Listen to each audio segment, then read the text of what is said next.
एक बैग में 5 रुपए और 1 रुपए के मूल्य वर्ग वाले टोटल 180 सिक्के हैं। बैग में 5 रुपए के सिक्कों की संख्या ज्ञात करो यदि सिक्कों का कुल मूल्य 500 रुपए होगा। बताओ भाई, 5 रुपए और 1 रुपए भी मैंने सवाल आपको कराया है रामबाण सीरीज में। मैंने आपको क्या बोला कि ये नया पैटर्न का सवाल है जो 2024 में अपडेट होकर पूछा गया है। कैसा लगता है कि आपके भी किसी ना किसी शिफ्ट में ये सवाल देखने को मिलेगा। बिल्कुल रुपए पैसे वाला अपडेटेड वर्जन है ये। और इस तरह के सवालों को हम करेंगे एलिगेशन मेथड से। बिल्कुल एलिगेशन मेथड से उड़ाएंगे इसको हम। हमारे पास 5 रुपए के सिक्के हैं, हमारे पास 1 रुपए का सिक्का है और टोटल जो मेरे पास सिक्के हैं वो 180 हैं।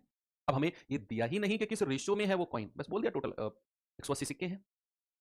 अब मैं एलिगेशन में वो तरीका लगाऊंगा जो मैं उस सवालों में लगाता था कि सिर गिने जाएं तो इतने हैं, पैर गिने जाएं तो इतने हैं। कबूतर और खरगोशों को गिनवाता है जहां जहां हम ये मानकर चलते हैं कि माना सारे के सारे कबूतर हैं, माना सारे के सारे खरगोश हैं, उस वाले तरीके से। तो यहां अगर मेरे पास 180 कॉइन है, अगर मेरे पास 180 सिक्के हैं, तो बच्चे मैं मानकर चलूंगा कि 180 के 180 सिक्के 5 रुपए के हैं, तो मूल्य कितना हो जाएगा? 18 पंजे 90, 900 रुपए। एक बार मैं मान के चलूंगा कि 180 के 180 सिक्के 1 रुपए के हैं, तो मूल्य हो जाएगा 180 रुपए। लेकिन एक्चुअल में रुपए कितने हैं? 500। बस लो जी, ये घटाओगे 400, ये घटाओगे 320, 8 चौके 32, 8 पंजे 40। अब ये सिक्कों का जो रेशियो आया है ना, रेशियो, ये नंबर ऑफ कॉइन्स यानी कि सिक्कों की संख्या का रेशियो आया है। टोटल सिक्के मेरे पास 180 हैं, तो मैं कहूंगा 5 और 4 9 यूनिट की वैल्यू 180। एक यूनिट आएगा 9 दूनी 18, यानी 4 यूनिट 20 चौके 80 और 5 यूनिट 20 पंजे 100। यानी कि 80 सिक्के तो 5 रुपए के हैं और 100 सिक्के 1 रुपए के हैं। तो क्या पूछा उसने? 5 रुपए के सिक्के, दैट इज 80।